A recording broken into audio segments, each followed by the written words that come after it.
Okay, welcome back. This is episode 28 on the Norton project. This will be my 100th video. So to start this off, first thing we're going to do is pressure test that new gas tank.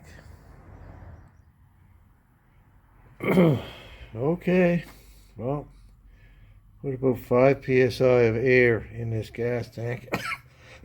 Pardon me, which is a little more than I would recommend, but it's got a nice strap holding this together, because you can inflate these tanks where they just go boing and go all out of shape. But anyways, I've put around the old Dawn dishwashing liquid and water, and I cannot find any leaks at all around the welded seams in the tank, so I'm pretty darn sure that this tank is going to be okay to paint.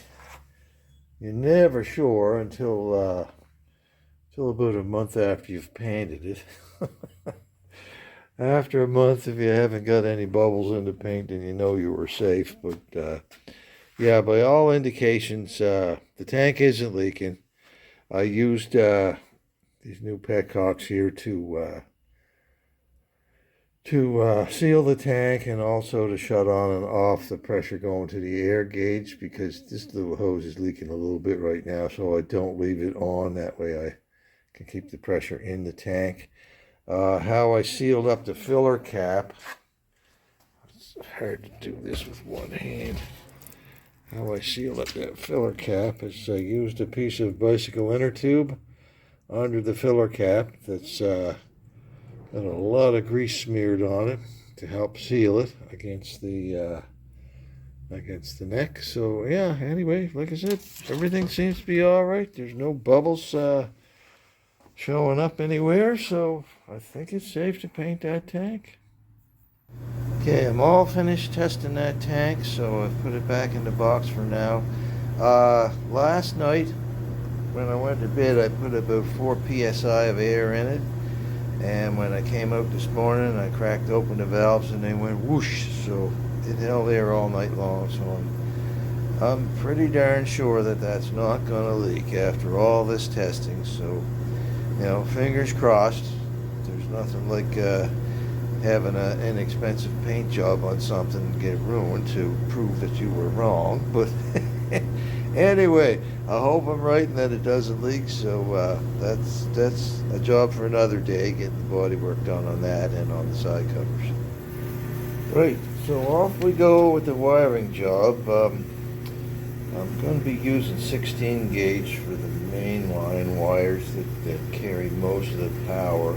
The other stuff, like that goes to the tail light and the brake light and the horn, that sort of thing, 18 gauge is plenty for that sort of stuff, even the ignition system. So anyway, I got a good little collection of wire here from just left over from other jobs. I may have to go over and buy a few more bits and bobs here and there, but right now I'm just going to start collecting up the odds and ends that I need, like, you know, fuses, and check out my collection of connectors, make sure I got enough of those to get started.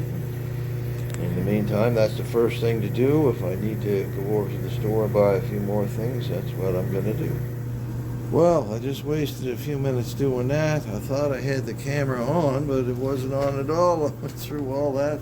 Anyway, I'll do the short version of it. I've got my goodies laid out here on the bench so I can see what I need to get.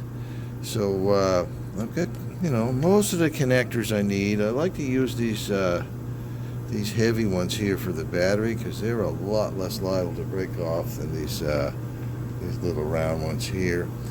But I've got some shrink wrap and that sort of thing. These little connectors here, they're really pretty, and they look nice with that clear insulators on them.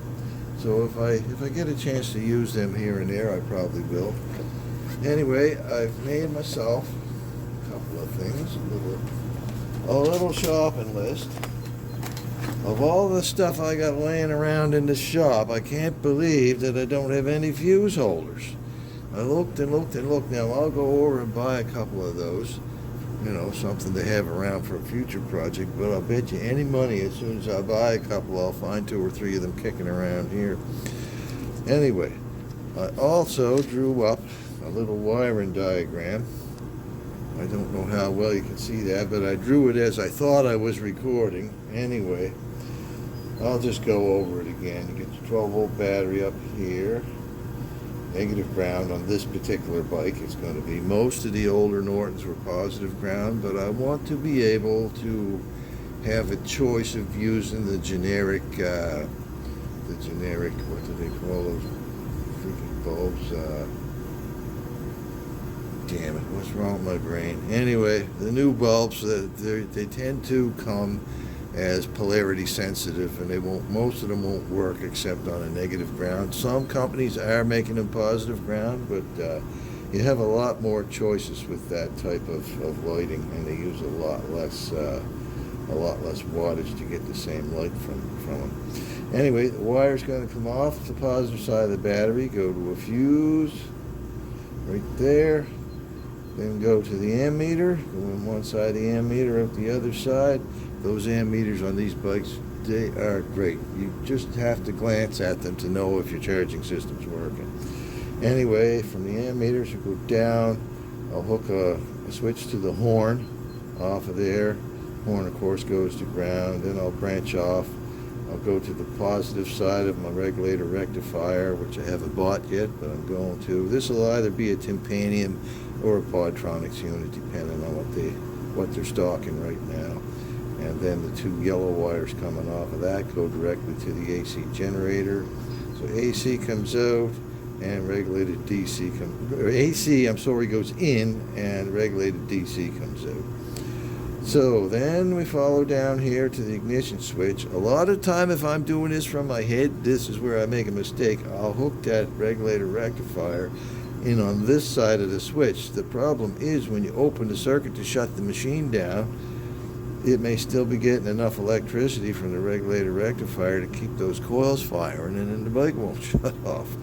So anyway, so we go down here, we get to the ignition switch. Ignition's going to feed the coils. I'm going to go to the coil, come out of the coil, go down to the ignition points here, and before that it's going to come off to the condensers, which are mounted to the machine and therefore grounded.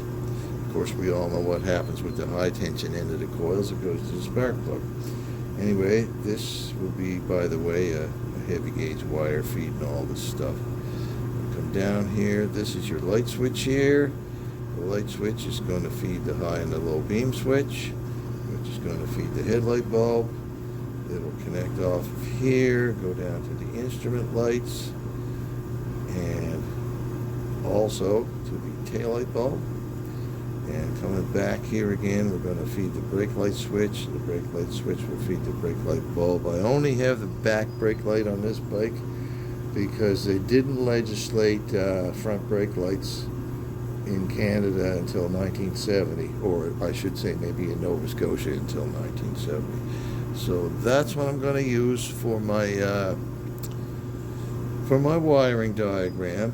I will, when I'm finished this, I'll put all the colors in here that I've used, so any future owner of this bike will be able to trace that wiring system. But hey, these bikes, simple wiring, just the way I like it. Anyway, if there's anything wrong with that diagram and I pick it up, I will make sure that I tell you about it. But anyway, now I guess the next thing for me to do is head over to Dartmouth and pick up a few of these things that I need. There's the results of my trip to town. I actually dropped off something to a friend of mine while I was over that way too. Anyways, it came to $105.09. Sure adds up quick. Anyway, I got a whole bunch of little odds and ends to help me do up that wiring harness. A bunch of connectors. Oh, I even got some new batteries for my flashlights around the house and that. But what else was I going to show you? Just to mention, they got this braided sleeve stuff that they sell over there, and it looks really good when you put this stuff over the wires. It looks like like a woven loom over the top of it. So anyway, yeah. The thing is about if I was doing this for someone else, I would probably just buy a wiring harness and put it on. But where I'm doing it for myself, it's another story because, I don't have to pay myself any labor. All I have to do is pay for the parts. So that's why I'm doing it this way. Unless I was making a wiring harness that was not a standard wiring harness. Like I did that with another bike I worked on here a couple of years ago. But anyway, I'll get on with it. Okay, I'm ready to hook a wire up to this here switch right now, but I was going to clean it up, and I looked at it, I said, geez, it's all cracked, and it's not in very good shape. So anyway, I took the tumblers out of it. I don't know if you can see that. You can just barely make out that sort of oblong groove in it where the tumblers fit into. That's in nice shape on this one. But I've taken another one apart because this one had a good bottom on it. And all you need to do to take them apart is just take a drill to these little hollow rivets right. See if I get that to focus. These little hollow rivets right here. And just remove the part that holds it together. What you're going to find when you take these out, like this is the back of the switch where you'd hook up your wires to, right? You look on the inside, it's just very simple. There's a notch and two posts. This is your off position. Cross them over and that's your on position. Very, very simple. Here's the copper contact that actually makes the connection between those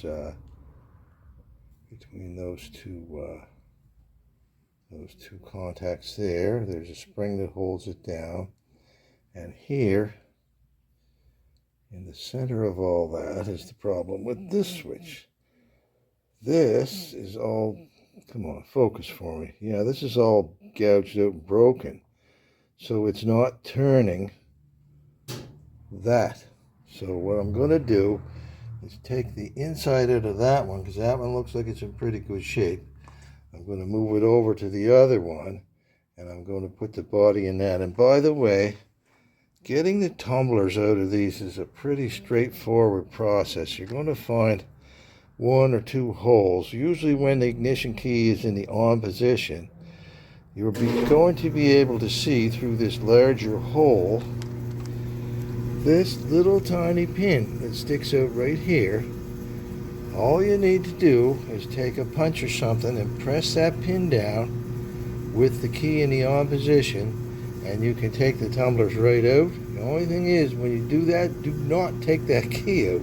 If you do, then you're liable to lose the tumblers out of there, and then the switch won't work like it's supposed to anymore. Anyway, I'm going to get on with doing exactly what I did with this one. Like you can see where I've drilled the edge out of that. And when I put this back together, I'm just going to put a couple of nice little 1032 screws to hold that together. And then if anybody needs to take that apart to clean it up in the future, it'll be too easy to do it. Anyway, let me get this one apart. Like I say, I want this part out of this one, because I think this one's in good shape. So let me take that apart and see what that one looks like. I'll show it to you when I get it apart.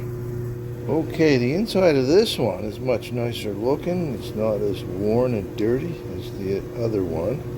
This is the one that was originally in the bike. But, if you look at this part here, you see those edges are nice and squared off. They're not broken or cracked or anything like that. So, I think, yeah, I'm just going to use the other base on this switch, and I should be in business. Okay, there it is all together.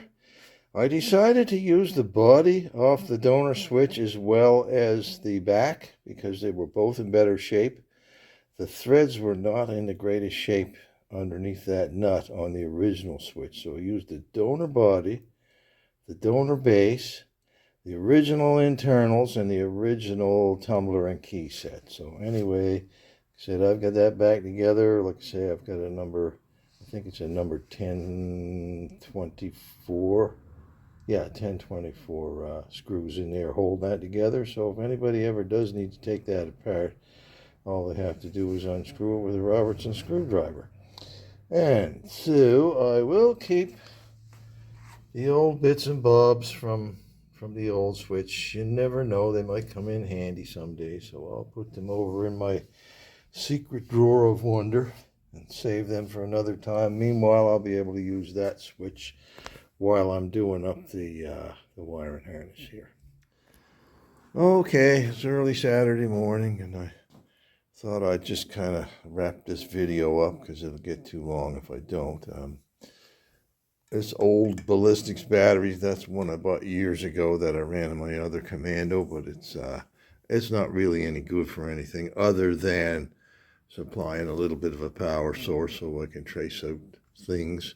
There's the fuse coming off the battery. Here's a negative ground right there going to frame.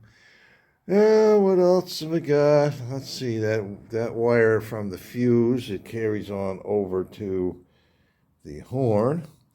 Eventually I will hook the other end of the horn up to the switch where it will ground. So that's getting close to going. From the ammeter up here, the wire comes back down right here to the switch, and in the on position it will feed the ignition, which is this other white wire. That's a heavy gauge wire, I believe. That's 14 gauge if I'm not mistaken. I'll get less of a voltage loss going through there, but there's really very little voltage loss going there anyway. So I could have used I could have got away easily with an 18 gauge wire there. Anyway, the other side of that post, there's two blades on that post, right? The other side, one of them's going off here. That'll go down to the brake light switch. The other side's going up to the switch on the headlight right there. That will supply me with, I did decide I was going to use a pilot light, so that'll give me a pilot light in one position and a headlight switch in the other.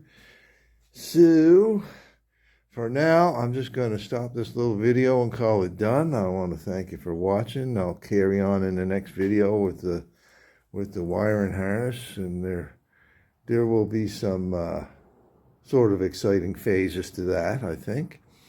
So anyways, thanks for watching. I'll keep you posted. You can like and subscribe if you want. Toodly-doo.